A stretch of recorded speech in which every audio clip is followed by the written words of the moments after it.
Hey everyone, this is TC19 speaking on camera. That's just how I like to introduce myself.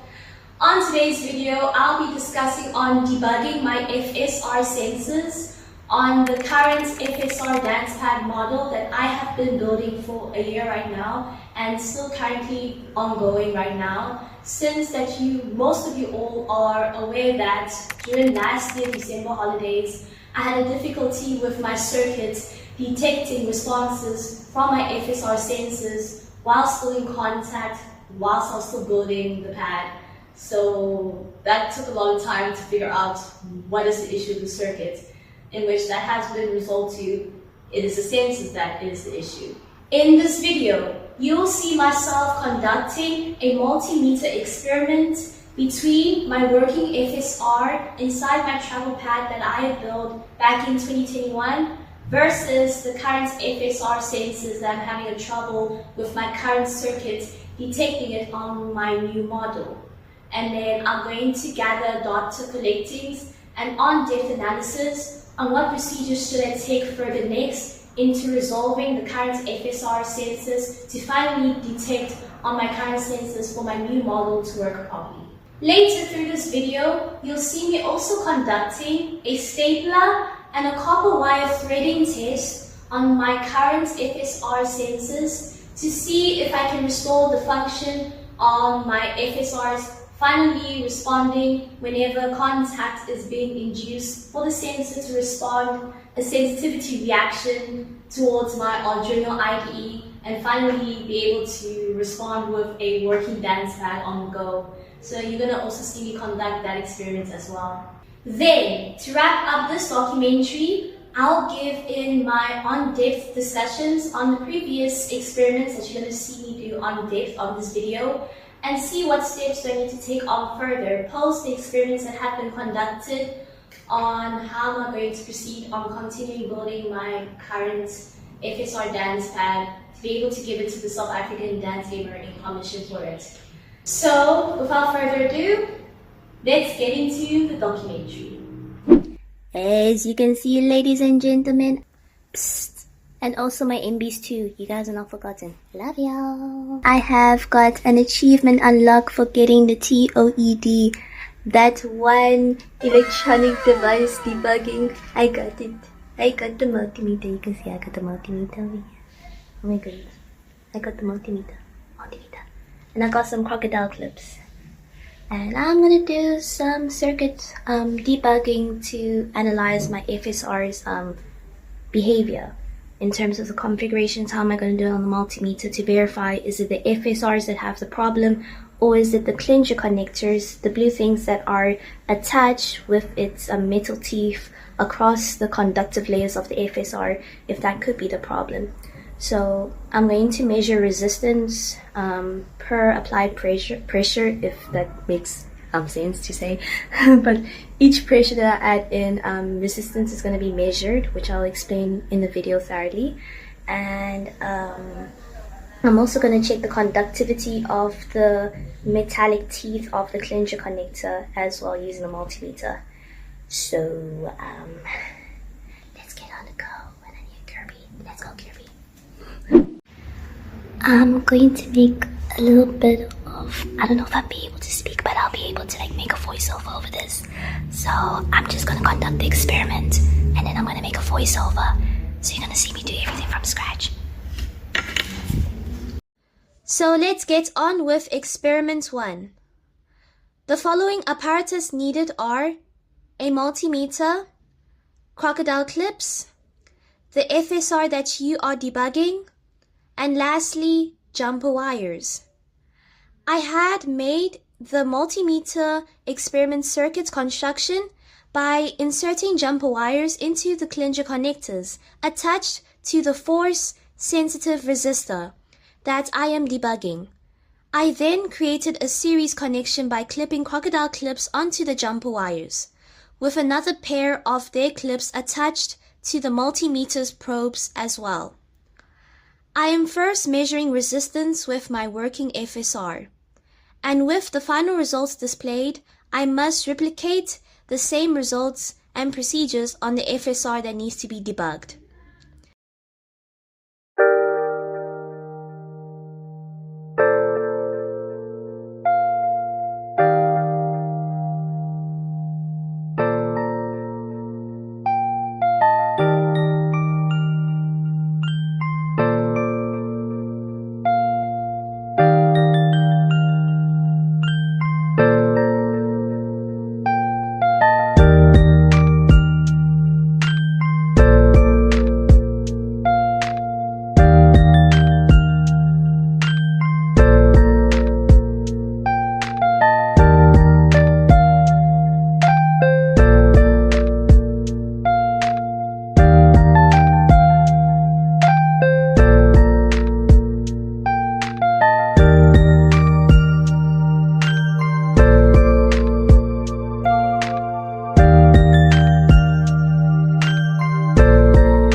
The multimeter is then set to 20k ohms with the black probe on the COM port and the red probe on the VRMA port. I'll write it down.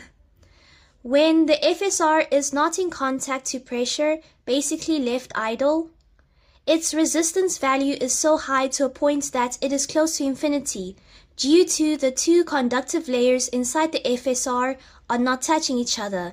Hence, there is no electrical pathway to happen between the two layers within the FSR. Then, when I now add applied pressure on the FSR, the two layers are now in contact, thus creating an electrical pathway inside the sensor by forming tiny electrical contact points when the conductive traces are in contact with the top layers. As the resistance in the circuit decreases, as now the FSR is in contact, the voltage will increase because of the flow of charge becomes more abundant, allowing more current to be passed through. Number 1. If I keep on increasing my applied pressure, the electrical contact point area spreads out from the center where pressure is applied. The resistive material deforms more evenly, thus increasing the number of conductive pathways. Hence, resistance drops rapidly because more parallel conductive paths are created inside the sensor. So there's more abundance when the two layers are in contact if I put more increasing pressure to my applied pressure on the sensor. However, point number 2, if I keep my applied pressure constant, nearly all the conductive material in the FSR that can make contact to induce an electrical pathway have already made all contacts. Thus, the number of new parallel paths are now leveled or settled, so the resistance stabilizes itself, or it gets to a point it reaches a peak value and then it decreases. Resistance drops more slowly. How you can visually see this in the multimeter? You can analyze in this video with the multimeter that I am working with. It will approach a peak value of resistance measured. Then once it has finally reached it, the value of resistance drops as the FSR's material layers spread and compress more evenly. Thus, the conductive materials are now in a settled position. With all of that visually displayed on my working FSR, I can verify that my 4-year-old FSR inside my travel pad I had since 2021 are still working golden for IGD stamina gameplays and for dance game in general. Now to replicate the exact experiment on the FSR that I am debugging,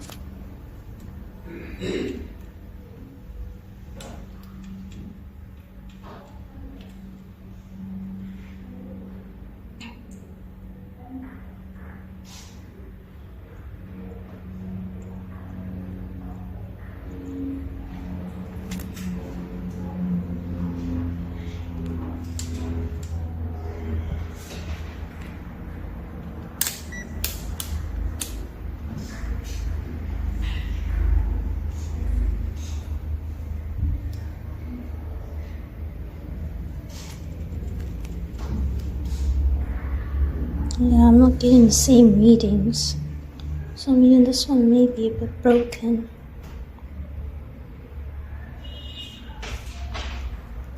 It's not responding. Yeah.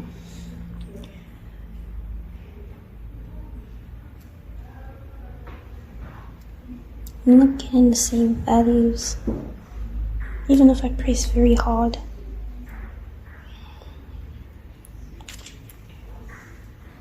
This one verifies that it's working. It's being able to respond to the multimeter reading at a value of infinity, and whenever I press it, the value decreases of the resistor. At 20k ohms. So this sensor, this is the working one from my travel pad. It works. This one is the broken sensor because I didn't do it properly. when I try to hit it, it doesn't give the same reading values as to with the sensor.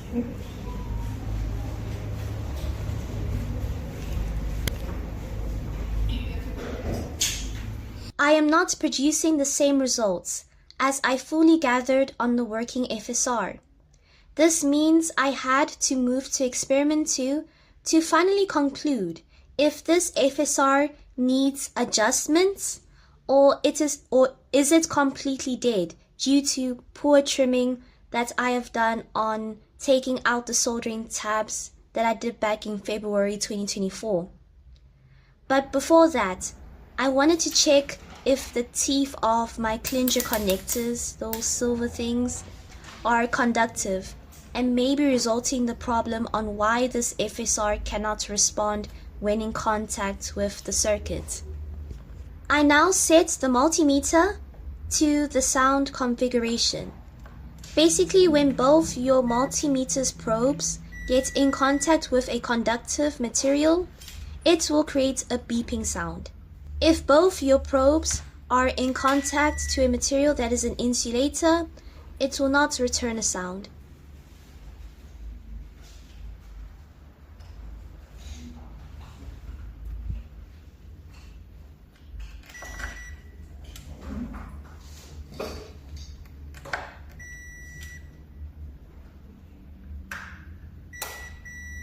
Oh, you won.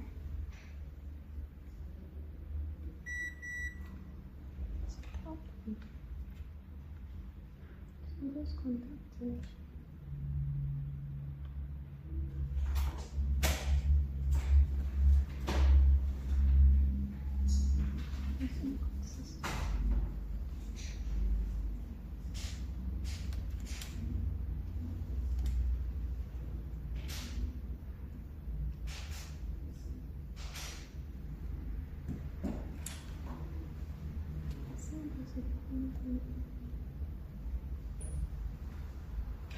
I would conclude that the metallic teeth are conductive but inconsistently, because whenever I touch the probes into the clinch connectors, it doesn't do it immediately, but it will take some time to get a return sound in which you can tell how inconsistent it is. So I'm not sure if that's disturbing on giving connection to the circuit.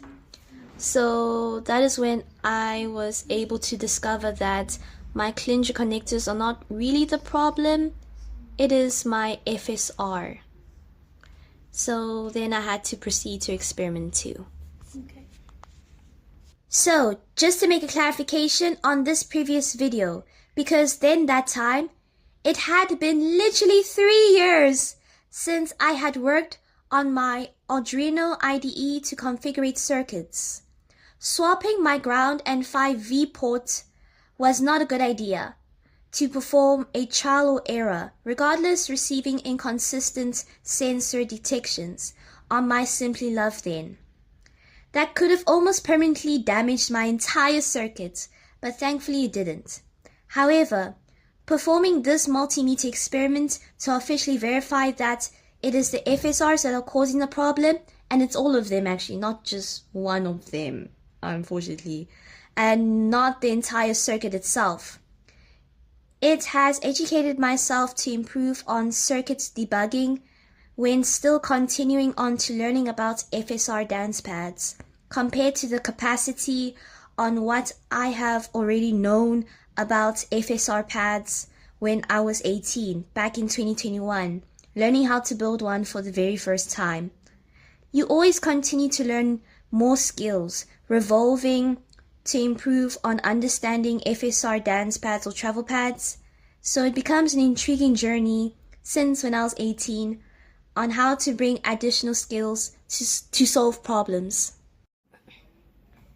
Okay, so now that we have our results verified from the multimeter, we can proceed doing the stapler experiment to see if this is an option, if this is going to make my FSR, the ones that are broken, be able to reactivate. So here is the broken FSR over here, and then I got some threads of copper wire. I'm just like gonna take some piece of it out and thread it. You'll see what I'll do. Stapler. How many staplers do I have actually? Oh, I got plenty. Okay, you can see I have a staple over here.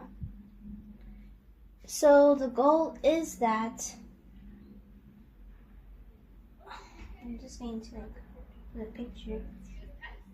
Or maybe I'll explain it as a picture to make it easier what the goal is about.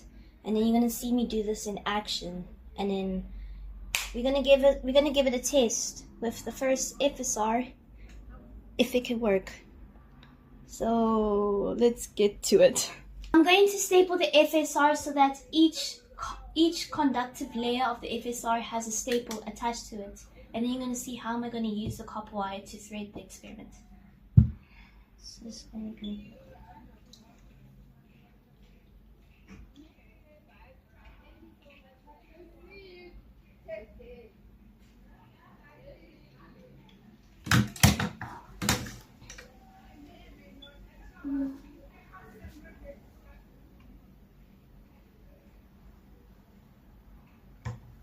It needs to be straight.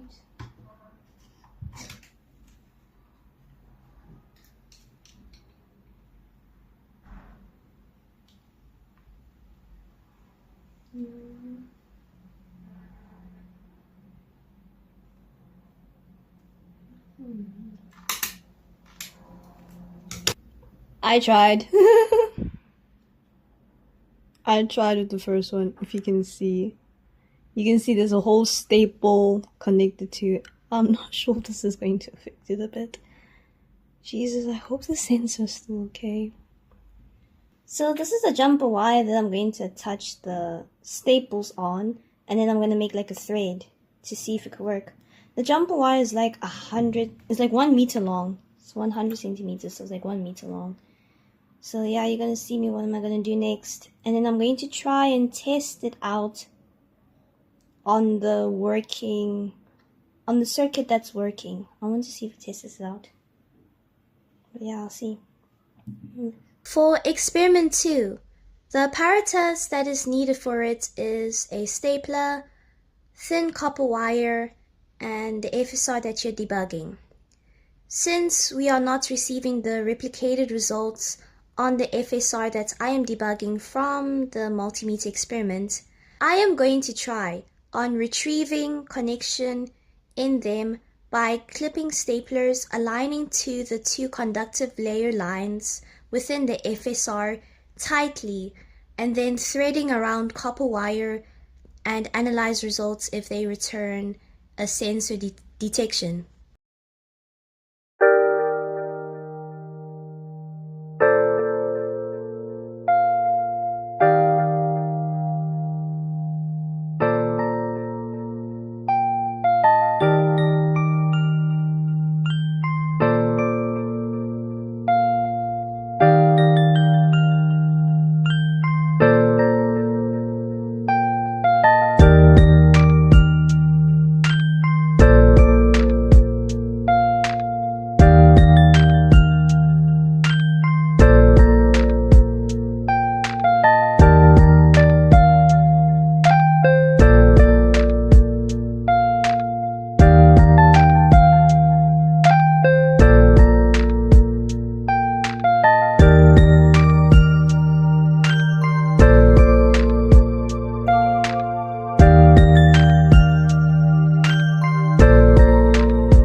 Okay, disconnected. Oh, look at that. Dude, what? So if I do this, Look, you can see it's flickering. It's like, you can see if I tap it like this, it responds. So if I tap it, whenever I tap it, it works. It responds with the game. So if I put it in, it's gonna become stuck. That's the issue. And I don't want it to become stuck, because if I put it in like this, it becomes stuck. The final result from experiment 2 indicates that whilst current is being detected the moment the jumper wire makes contact with the copper wire threaded into the staples, that modified it FSR basically, this connection is induced independently of the sensor. This means that pressing the square surface area of the modified FSR after experiment 2 does not generate any responses, even when the jumper wire are properly connected to the Clincher connectors. Let me see if I actually just, maybe if I put you and you inside, maybe not conductive. But the issue is it's not really conductive. The sensitivity is coming from the copper wire, that's the thing. However, if the jumper wires make a direct contact with the stapler copper thread modified at FSR, a sensitivity response is triggered. Despite this, when the jumper wire remains in contact with the stapler copper thread, the sensor behaves as if it is stuck, hence failing to reset or register new inputs. This now confirms that experiment 2 was unsuccessful as well in restoring the sensor's detection capabilities, and this possibly means that all these FSRs are no longer functional. But I'm not going to throw them away. They're still stored in my circuit box, basically.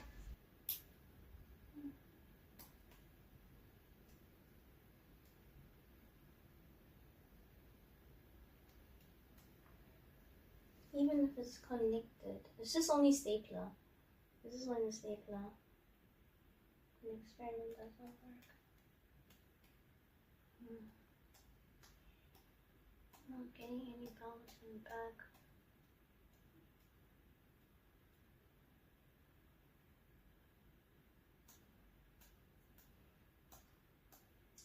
My FSRs are dead. Well. Okay, I'm gonna be honest right here. This script right over here is the entire acknowledgement on this current FSR project, and also my growth to understanding FSRs more on a deeper level compared to what I understood about them when I was 18 compared to now being 22. I wanted to memorize the script off by heart, because sometimes when I say things off script, they're not at the depth or at the expectations I like to say them, like give off that actual message I want to point out across. So I'm going to read off the acknowledgement script, and this is what I want to exactly say to all acknowledgements. First off, I would love to give my greatest acknowledgement towards Seth Leveson and Ripley Shepherd for your sincere donations on supply on Clincher connectors, FSRs, and affording a sheet of plywood when I had released this fundraising project back on January 2024. You all greatly supported during a most personal, difficult period in 2024, and I will not be here today in this position without you all, gradually coming to the completion of this FSR pad model, with access on purchasing electrical components and wood. So it is beyond honor that I have this gratitude and respect towards to you both, sincerely. Especially towards Seth Leveson, aiding the FSRs. I had tried my level best to restore their function after the difficulty trimming off the soldering tabs incorrectly. Not necessarily incorrectly, I had difficulty trimming off the soldering tabs properly, and it didn't go off well as to how I did it back in 2021. And then I had to modify the FSRs. post the Multimeter Experiment. They are still in my circuit box, stored safely, because I want to see if I can tweak them somehow, but at this point I'm struggling to get them back to restore a sense of detection. So they just stored in my circuit box. However, at this point in my life, I will definitely make up for them with the projects that have assisted myself that I had established back in 2024. And they have been exponentially helping me through this journey throughout. And it's almost been a year since this project has been established. And I'm fathomed how much it has escalated, on how much it has impacted towards others and myself. Yes, however, I still want to share my greatest gratitude towards you on the sincere assistance back in 2024. Thank you. And then my last acknowledgements goes towards Mr. D for lending his multimeter so I can be able to conduct the experiment well. Thank you so much. Jasmine, Johnny, and other dance gamers in the Stamina Nation that had given me experiment guidance, how to deal with my FSRs and find out what could be the problem, since I had this difficulty back in December 2024. And last but definitely not least, Ian Shonder. I'm so sorry if I pronounced your name wrong, sir. Elijah, Akapo, Samira Gopal, and the Physics 152 2023 team for teaching me the fundamental skills of using an FSR when I took my first year physics module back in 2023. So those are all the acknowledgements. Thank you so much for watching this. Is this a documentary or vlog or whatever? But thank you so much for watching this video. And it's going to be easier for myself to resume on updates on the FSR pad model during the winter break, which is usually for June, July in South Africa, because right now I have other concerns I have to attend to, such as tournaments and events occurring in South Africa. But otherwise, thank you so much for watching this video, and take care everyone.